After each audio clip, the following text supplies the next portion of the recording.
பாலும் தெளிதேனும் பாகும் பருப்பும் இவை நாளும் கலந்துனக்கு நான் தருவேன்.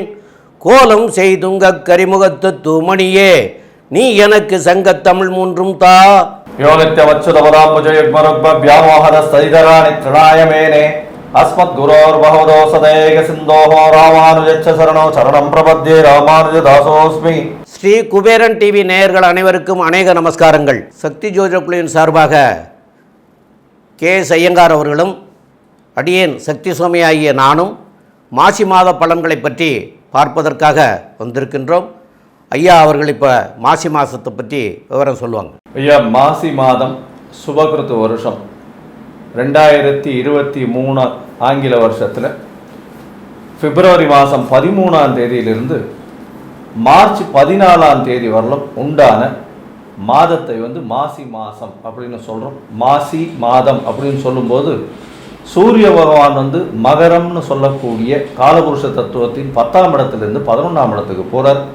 இதை கும்ப மாதம் அப்படின்னு அழைக்கப்படுகிறது. இந்த மாசி மாதம் பார்த்தீர்களேனா 11ஆம் தேதி கார்த்தால கிட்டத்தட்ட ஒரு 10:30 மணிக்கு இந்த மாதம் பிறகுது. இந்த மாதத்தில் மாதம் பிறகுறது அப்படின்னு சொல்லும்பொழுது சூரிய பகவான் மகரத்திலிருந்து கும்பத்துக்கு போகிறார். நம்மளுடைய முன்னோர்கள் சூரிய பகவான் ஒரு ராசியிலிருந்து அடுத்த ராசியை மாறிச்சுறத மாதம்னு பிரிச்சிருக்காங்க. இது 300 டிகிரியிலிருந்து 330 டிகிரி வரலும் இருக்கக்கூடிய இடமாக இந்த கும்ப மாதம், கும்ப ராசிக்கு சூரிய பகவான் போகிறார். சரி, இந்த மாதத்தில் பார்த்தீர்களேனா கோல்சார பிரகாரம் எப்படி இருக்குது அப்படின்றத பார்ப்போம். இந்த மாதம் பார்த்தீர்களேனா கோல்சாரத்தில் மேஷ ராசியில், அதாவது காலபுருஷ தத்துவத்தில் முதல் ராசியான மேஷ ராசியில் ராகு பகவானும், ரிஷப ராசியில் செவ்வாய் பகவானும், சப்தமத்தில் கேத்து பகவானும், அதற்கு பிறகு பார்த்தீர்களேனா புத பகவானும் சனி பகவானும் 10ஆம் இடமான மகரத்தில் இருக்காங்க. சூரிய பகவானும் சுக்கிர பகவானும் 11ஆம் இடம்னு சொல்லக்கூடிய கும்பத்தில் இருக்காங்க. மீனத்தில் குரு பகவான் இருக்கார்.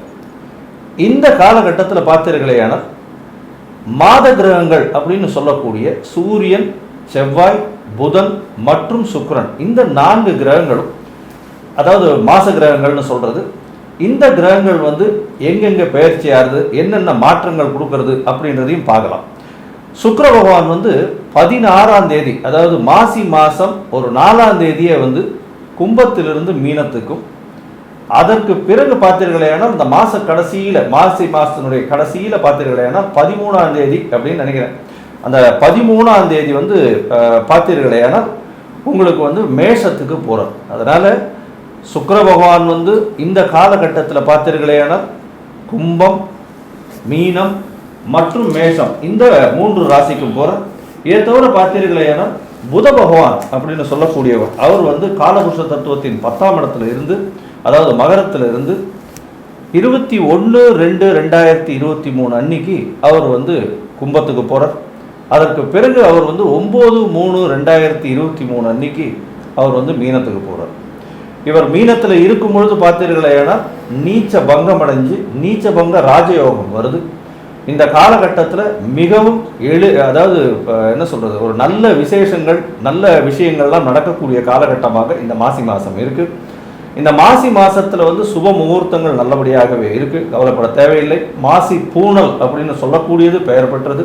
மாசியில் வரக்கூடிய திருமணங்களும் சரி, மாசியில் வரக்கூடிய கிரகப்பிரவேசங்களும் அதிகமாகவே இருக்கும். மாசி 1ஆம் தேதி, அதாவது என்ன சொல், அதாவது சிவபெருமானுக்கும் ஸ்ரீமன் நாராயணனுக்கும் உகந்த மாதமாக இந்த மாசி மாதம் எடுத்து சொல்லப்படுகிறது. இந்த மாசி மாதத்தில் பார்த்தீர்களேனா இன்னொரு மிகப்பெரிய விசேஷம் அப்படின்னு சொல்லக்கூடியது மகா சிவராத்திரி. மகா சிவராத்திரி அப்படின்னு சொல்லும்போது அதாவது திரையோதசியில் வருது. இந்த காலகட்டத்தில் மகா சிவராத்திரி வருது. அன்னைக்கு விரதம் இருந்து இரவெல்லாம் முழிச்சிருந்து ஏதோ ஒரு நோக்கத்தோட வெற்றியை நோக்கி நிச்சயமாக நம்ம எந்த ஒரு காரியத்தையும் நோக்கி சென்றோமே ஆனால் கண்டிப்பாக ஈசனின் அருளால் கண்டிப்பாக உங்களுக்கு எல்லா விதமான வெற்றியும் உண்டாகக்கூடிய காலகட்டமாக இருக்கும். மகா சிவராத்திரி மிகவும் பிரசித்தி பெற்ற ஒரு விசேஷமான பண்டிகையாக சைவர்கள் மூலியமாக கொண்டாடப்படுறது. இதை தவிர சங்கடஹர சதுர்த்தி அப்படின்னு சொல்லக்கூடியது, அதாவது அமாவாசைக்கும் பௌர்ணமிக்கும் 4ஆம் நாள் அப்படின்னு சொல்லக்கூடியது சதுர்த்தி. இதில் வந்து அமாவாசையிலிருந்து வரக்கூடியது வந்து வளர்பிறை சதுர்த்தியாகவும் பௌர்ணமியிலிருந்து வர்றதை வந்து தேய்பிறை சதுர்த்தியாகவும் கொண்டாடுறாங்க. இதில் வந்து விநாயக பெருமானுக்கு வந்து வேண்டிக்கிட்டு கண்டிப்பாக ஒரு நல்ல விஷயம் நடக்கணும் அப்படின்னு வந்து அவருக்கு வந்து இந்த எருக்கம்புல் மாலையோ அருகம்புல் மாலை இல்லைன்னா எருக்கம் பூ இதெல்லாம் வந்து மாலையாக சாத்தி 108 தேங்காய் உடைச்சி ஒரு 100 தோப்புகரணம் போட்டு இந்த மாதிரி நாமே வந்து அவரை பார்த்து பண்ணினோமே ஆனால் நீங்கள் நினைத்த காரியம் கண்டிப்பாக ஈடேறக்கூடிய வாய்ப்புகள் மிகவும் அதிகம். எதோட பார்த்தீர்களேயானால் இந்த வைணவத்தில் பார்த்தீர்களேயானால் குலசேகர ஆழ்வார் அப்படின்னு சொல்லக்கூடியவர், அதாவது 12 ஆழ்வார்களில் குலசேகரர் அப்படின்றவர் வந்து மன்னனாக இருந்து அதுக்கப்புறம் ஆழ்வாரா ஆனவர். இவருடைய அவதார நட்சத்திரம் புனர்பூச நட்சத்திரம் மாசி மாசத்துல வருது. இதை தவிர பார்த்தீர்களேனால் இந்த மாசி மாசத்துல ஒரு ராசிக்கும் என்னென்ன பலன் வரப்போகுது, இந்த பலன்கள் மூலியமாக அவர்களுக்கு ஏற்றம் எப்படி இருக்க போகுது அப்படின்றதையும் பார்க்கலாம். இந்த காலகட்டத்தில் ஏற்படக்கூடிய சந்திராஷ்டம தினங்கள் எந்தெந்த காலகட்டத்தை நம்ம தவிர்த்து வைக்கணும் அப்படின்றதையும் நம்ம பார்க்கணும்.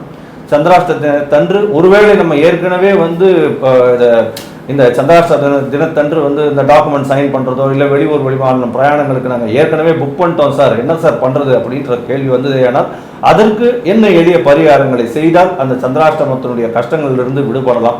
அது தவிர உங்களுடைய ராசிக்கு என்ன ஒரு எளிய பரிகாரங்களை செய்தால் இந்த மாசி மாசமான 30 நாட்களும் ஏற்றமாக இருக்கும் அப்படின்றத ஒன்னொன்னா வரிசையாக மேஷத்திலிருந்து மீனம் வரணும் பார்க்கலாம்.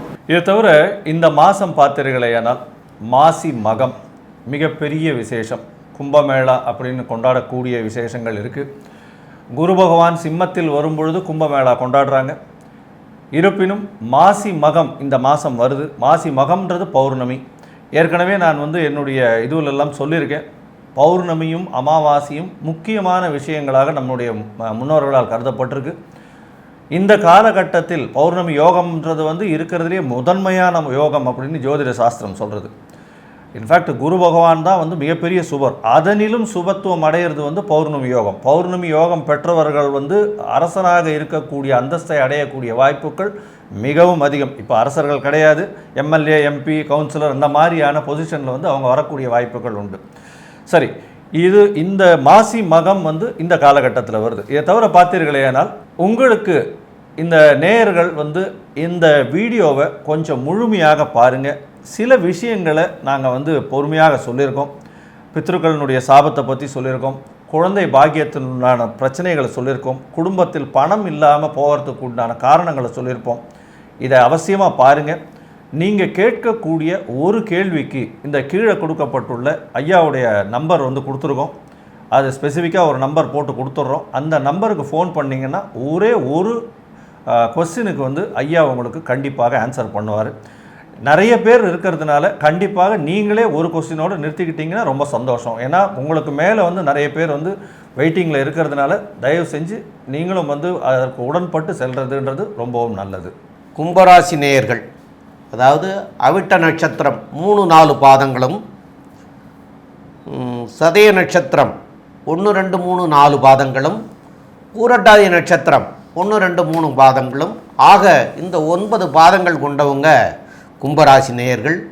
கும்பராசியினுடைய அதிபதி சனி பகவான்.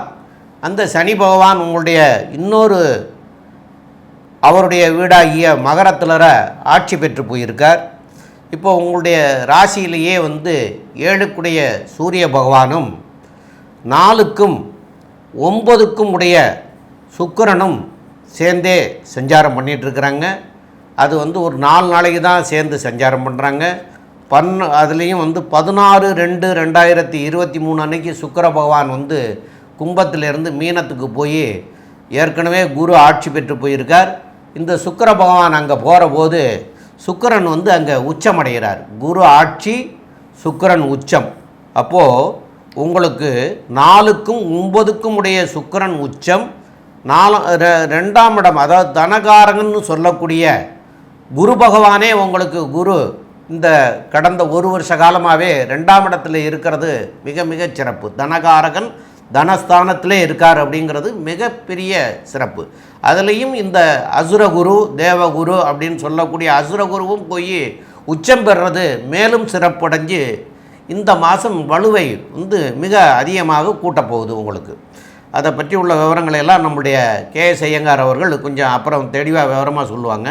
நான் இப்போ இந்த சூரியன் உங்களுக்கு ராசிக்கு 7ஆம் இடத்து அதிபதி ராசியிலே இருக்கிறத பற்றி உள்ள விவரங்களை மாத்திரம் சொல்கிறேன். மற்ற விவரங்கள்லாம் ஐயா சொல்லுவாங்க. அப்போது இந்த 7ஆம் இடத்து அதிபதி ராசிக்கு உங்களுடைய ராசிக்கு 7ஆம் இடத்து அதிபதி உங்களுடைய ராசியிலே இருக்கிறதுனால அவர் 7ஆம் பார்வையில் உங்களுடைய ராசியவே பார்த்துட்டு இருக்கிறதுனாலையும் இந்த மாதம் உங்களுக்கு நல்ல நற்பலன்களையே செய்வார். ஏன்னா 2ஆம் இடத்துலையும் குரு சுக்கிரன் சேர்க்கை இருக்கிறனால மேலும் உள்ள விவரங்களை எல்லாம் ரொம்ப அருமையாக தெளிவாக அற்புதமாக விளக்குவாங்க நம்முடைய KS ஐயங்கார் அவர்கள். ஐயா நன்றி. அதாவது இந்த மாதம் பார்த்தீங்களேன்னா கும்ப ராசிக்கு மிகவும் ஏற்றமான காலமாக இருக்கும். ஏன்னா 12ஆம் இடத்துல இருக்கக்கூடிய சனி பகவான், அதாவது வருஷ கிரகம்னு சொல்லக்கூடிய சனி குரு ராகு கேதுவை பற்றி பார்த்தீர்களேனால் 12ஆம் இடத்துல இருக்கக்கூடிய சனி பகவான் அவர்களுக்கு 7.5 சனியை ஆரம்பித்ததை காட்டுறது. இந்த 12ஆம் இடத்துல இருக்கக்கூடிய சனி பகவான் மூலியமாக ஒரு 2.5 வருஷம் 3 வருஷமாக கண்டிப்பாக இவர்கள் மூலியமாக செலவுகள் அதிகமாக இருக்கும். வரவுகள் அதிகமாக இருந்தாலும் செலவுகள் நிச்சயமாக அதிகமாக இருக்கும். குடும்பத்தை விட்டு பிரியக்கூடிய காலகட்டமாக இந்த காலகட்டம் இருந்திருக்கும். அதனால் கவலைப்பட தேவையில்லை.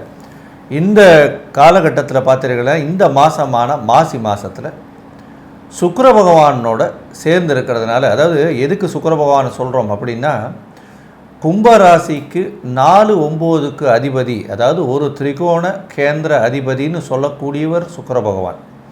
அந்த சுக்கிர பகவானே ராசியில் அமர்றதுனால பார்த்தீர்களேயானால் உங்களுக்கு நீங்கள் எடுக்கக்கூடிய எல்லா டெசிஷனும் கரெக்டாகவே இருக்கும். உங்களுடைய மனம் நிச்சயமாக ஒருமித்த கருத்தோடு ரொம்ப ஸ்ட்ராங்காக இருக்கும்.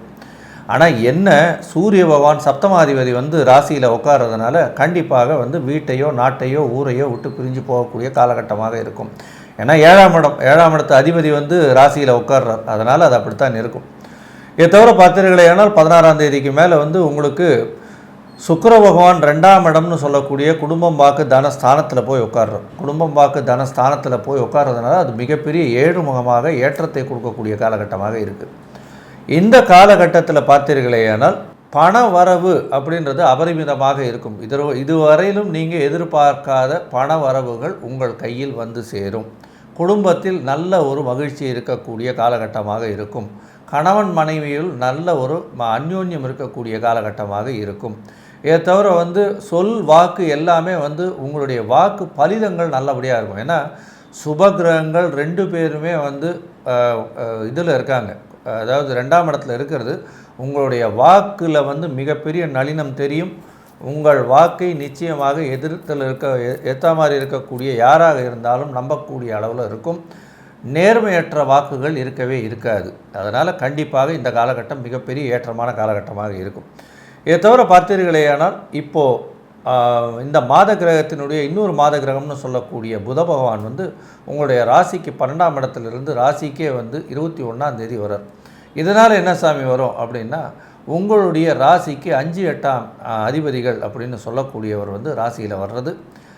புதனும் அதாவது சூரியனும் அதீத நண்பர்கள் அப்படின்னு சொல்லக்கூடியதுனால கண்டிப்பாக உங்களுக்கு மறைந்த இடத்திலிருந்து திடீரென்று பொருள் சேர்க்கை ஏற்படக்கூடிய வாய்ப்புகள் உண்டு.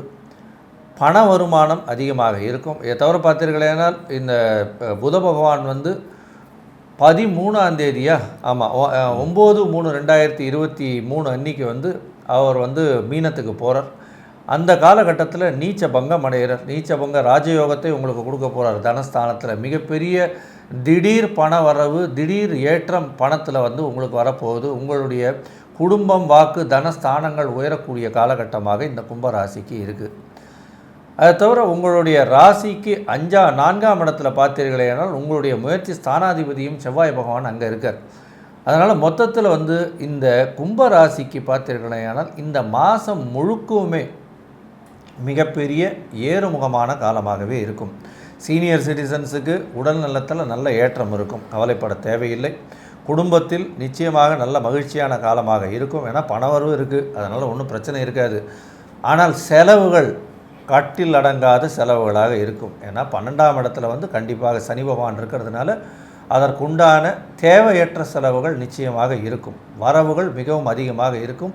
தேவையற்ற செலவுகள் நிச்சயமாக, அது எப்படி சாமி தேவையற்ற செலவுன்னு சொல்ல முடியும்? தேவையற்ற செலவுன்னு அந்த செலவு முடிஞ்ச உடனே அதை பண்ணது சரியா இல்லையான்னு எடுத்து பார்க்கும்போது அது உங்களுக்கே புரியும் அது தேவையில்லாத செலவு அப்படின்றது. அந்த காலகட்டத்தை நீங்கள் நிச்சயமாக அனுபவிப்பீங்க. அதை பற்றி கவலைப்பட தேவையில்லை. இந்த காலகட்டத்தில் சில நாட்களை தவிர்க்க வேண்டிய காலகட்டமாக இருக்குது. இந்த நாட்களை தவிர்க்கணும் அப்படின்னா புது முயற்சிகள், ஏன்னா உங்களுக்கு 3ஆம் இடத்துல ராகு இருக்கிறதுனால புது புது எண்ணங்கள் தோன்றும். அந்த எண்ணங்கள் தோன்றும் பொழுது நிச்சயமாக புது முயற்சிகளை நீங்கள் எடுக்கக்கூடிய காலகட்டமாக இந்த காலகட்டம் இருக்கும். எதுவும் எஸ்பெஷலி பார்த்திங்கன்னா இந்த புதன் சம்பந்தப்பட்ட ஐடி துறையில் இருக்கிறவங்க, அதை தவிர வந்து இந்த சுக்கிரன் சம்பந்தப்பட்ட கலைத்துறையில் இருக்கிறவங்க, அந்த கலைத்துறையில் சனி சம்பந்தப்பட்டு கீழ்த்தட்டு மக்கள், கேமரா, அதை தவிர வந்து பிஹைண்ட் த ஸ்க்ரீன்ஸ், அதாவது கேமராவுக்கு முன்னாடி வர முடியாமல் பின்னாடி இருக்கக்கூடியவர்களுக்கு மிகப்பெரிய ஏறுமுகமான காலமாக இந்த காலகட்டம் நிச்சயமாக அமையக்கூடியதாக இருக்கும். இதை தவிர பார்த்தீர்களேனால் உங்களுக்கு இந்த கும்பராசிக்காரர்கள் அப்படின்னு பார்க்கும் பொழுது இந்த ஆட்டோ ஓட்டுநர், சர்வீஸ் ப்ரொவைடர்ஸ் அப்படின்னு சொல்லக்கூடியவர்களுக்கு ஏறுமுகமான காலமாக இருக்கும். கீழ்த்தட்டு மக்கள் அவர்களுக்கு நிச்சயமாக கும்பராசியில் இருப்பவர்களுக்கு ஏற்றமான காலமாக இந்த காலகட்டம் நிச்சயமாக அமையும். சரி, இந்த காலகட்டத்தில் சந்திராஷ்டம நாட்கள் அப்படின்றது என்னென்ன, அதை ஏன் தவிர்க்கணும், அதற்கு வந்து என்னென்ன செய்யணும் அப்படின்றத பற்றி நம்ம ஐயா சொல்லுவாங்க. நல்ல விளக்கமாக சொன்னீங்க ஐயா, ரொம்ப தெளிவாக சொல்லியிருக்கிறீங்க. இப்போது சந்திராஷ்டமம் அப்படின்னா உங்களுடைய ராசிக்கு 8ஆம் இடத்துல சந்திரன் சஞ்சாரம் பண்ணக்கூடிய நாட்களை வந்து சந்திராஷ்டம தினம் அப்படின்னு சொல்லுவாங்க. இப்போ சந்திரன் அப்படிங்கிற ஒரு மனோகாரகன், சந்திரன் அப்படிங்கிற ஒரு தாய் கிரகம், இப்படியெல்லாம் நம்ம சொல்கிறோங்கிறது உங்களுக்கும் தெரியும். அப்போ சந்திரன் மனோகாரகன், அப்போ இந்த மனத்தை வந்து பேதளிக்க செய்யக்கூடிய வாய்ப்புகள் உண்டு. அப்போ இந்த மனம் தடுமாறக்கூடிய நிலையை ஏற்படுத்தக்கூடிய வாய்ப்புகள் உண்டு. இந்த தடுமாற்றத்தில் இருந்து விலகணும்னா அந்த நாட்களை வந்து தவிர்த்துறது நல்லது அப்படின்னு நம்ம முன்னோர்கள்லாம் சொல்லியிருக்காங்க. அப்போ அந்த நாட்கள் வந்து என்றைக்கு வருதுங்கிறத பார்ப்போம். அந்த நாட்களில் வந்து நான் சொல்லக்கூடிய நாட்களில் நீங்கள் ஏதாவது கையெழுத்து போடுறதாவோ, இல்லை வந்து புதுசாக ஏதாவது காரியம் தொடங்குறதாவோ, இல்லை வெளிநாடு வெளியூர் இந்த மாதிரி பயணங்கள் வச்சுருந்தாலும் மாற்றிக்க முடிஞ்சதுன்னா நீங்கள் மாற்றிக்கிருங்க. மாற்றிக்க முடியாதவங்க ஒரு பசுவனுடைய பால் அருந்திட்டு நீங்கள் வந்து அந்த காரியங்களை செய்தால் அதனால் வரக்கூடிய விளைவுகளிலிருந்து மாறி நல்ல நிலைமையை அடையக்கூடிய வாய்ப்புகள் கிடச்சிரும். அப்போ நம்ம அது எந்த நாட்களும் பார்ப்போம். மாற்றிக்க முடிஞ்சவங்க மாற்றிக்கிறது நல்லது, மாற்றிக்க முடியாதவங்க இதை செஞ்சுக்கிறங்க அப்படின்னு சொல்கிறோம். அதுக்கு ஒரு பரிகாரம் மாதிரி தான் இதை நாங்கள் சொல்கிறோம். அப்போ அந்த பரிகாரத்தை செஞ்சிங்கன்னா அதனால் நன்மை அமையும். இப்போ வந்து உங்களுடைய இந்த கும்பராசிக்காரங்களுக்கு 8ஆம் தேதி, 9ஆம் தேதி, 10ஆம் தேதி, அதாவது 8 மார்ச் மாதம் 8ஆம் தேதி, 9ஆம் தேதி, 10ஆம் தேதி மார்ச் மாதம், இந்த 3 தேதிகளையும் விளக்கிக்கிறது நல்லது. மற்றபடி உள்ள விவரங்களை நம்முடைய ஐயா சொல்லுவாங்க. ஐயா அருமையாக சொன்னீங்க. அதாவது கும்பராசிக்காரர்களுக்கு 7.5 சனி இருந்தாலும் இந்த காலகட்டமான மாசி மாதம் மிகப்பெரிய ஏற்றமான காலமாக இருக்கும். உடல் நலத்தில் மிகப்பெரிய ஏற்றத்தை பார்க்கக்கூடிய காலகட்டமாக இருக்கும். கவலைப்பட தேவையில்லை. தொழிலில் அபிவிருத்தி உண்டு. உங்களுடைய தனஸ்தானம் நிச்சயமாக சுவப்படுறதுனால பண வரவு அதிகமாக இருக்கும். இருந்தாலும் செலவுகளும் அதிகமாக இருக்கக்கூடிய காலகட்டமாக இருக்கும். உங்களுடைய என்ன சொல்கிறது, அதாவது முயற்சி ஸ்தானம் வந்து நிச்சயமாக வெற்றி அடையக்கூடிய காலகட்டமாக இருக்கும். குழந்தைகளுக்கு நல்ல ஒரு ஏற்றமான காலமாக இருக்கும் அப்படின்றதையும் சொல்கிறோம். நீங்கள் கண்டிப்பாக வழிபட வேண்டிய தெய்வம் அப்படின்னு சொன்னீங்களே, ஆனால் அருகில் இருக்கக்கூடிய சிவன் கோவிலுக்கு சென்று வருவதும், விநாயகரை போய் அர்ச்சித்து வருவதும், அதாவது இந்த அருகம்புல் வந்து போட்டு அர்ச்சனை செய்து வர்றதும் மிகப்பெரிய ஏற்றத்தையும் மாற்றத்தையும் உங்களுக்கு நிச்சயமாக கொடுக்கும். இதை தவிர 7.5 சனி இருக்கிறதுனால கண்டிப்பாக முடவனுக்கு இரும்பு சம்பந்தமான விஷயத்தை தானம் கொடுக்கறதும், அதை தவிர வந்து இந்த கீழ்த்தட்டு மக்கள், அதாவது இந்த பில்டிங் உடைக்கிறவங்க, இந்த மாதிரி கீழே உடல் வலிமையோடு வேலை செய்கிறவங்களுக்கு கண்டிப்பாக அவர்கள் வந்து இரும்பினால் பயன்படுத்தக்கூடிய பொருளை வாங்கி தானமாக கொடுக்கறதன் மூலியமாகவும், தோல் மூலியமாக இருக்கக்கூடிய பொருட்கள், அதாவது பர்ஸு, இந்த ஹேண்ட்பேக், இந்த மாதிரியான விஷயங்கள் வாங்கி கொடுக்கறதன் மூலியமாகவும் அந்த செருப்பு, தோல் செருப்பு இந்த மாதிரியான விஷயங்கள் வாங்கி கொடுக்கறதன் மூலியமாகவும் உங்களுக்கு சனி பகவானால் ஏற்படும் பிரச்சனைகளும் கம்மியாகக்கூடிய வாய்ப்புகளும் உண்டு. அதனால் இந்த மாதத்தில் நீங்கள் கும்பராசிக்காரர்களுக்கு இந்த மாசி மாதம் மிகப்பெரிய ஏற்றமான நல்ல மாதமாக இருக்கும் அப்படின்றத சொல்கிறோம். லோகா சமஸ்தா சுகினோ பவந்து. இந்த சேனல் இதுவரைக்கும் சப்ஸ்கிரைப் பண்ணாதவங்க கண்டிப்பாக பண்ணுங்கள். தெரிஞ்சவங்க அறிஞ்சவங்களுக்கும் கூட சொல்லி இந்த ஜோதிட மற்றும் ஆன்மீக சம்பந்தமான விஷயங்கள் அவர்களுக்கும் சென்று சேரட்டும். நன்றி, வணக்கம். ஸ்ரீ குபேரன் டிவியை பார்த்தமைக்கு நன்றிகள். மேலும் இது போன்ற தகவல்களை தெரிந்து கொள்ள ஸ்ரீ குபேரன் டிவியை சப்ஸ்கிரைப் செய்யுங்கள். மறக்காமல் பெல் ஐக்கானை கிளிக் செய்யுங்கள்.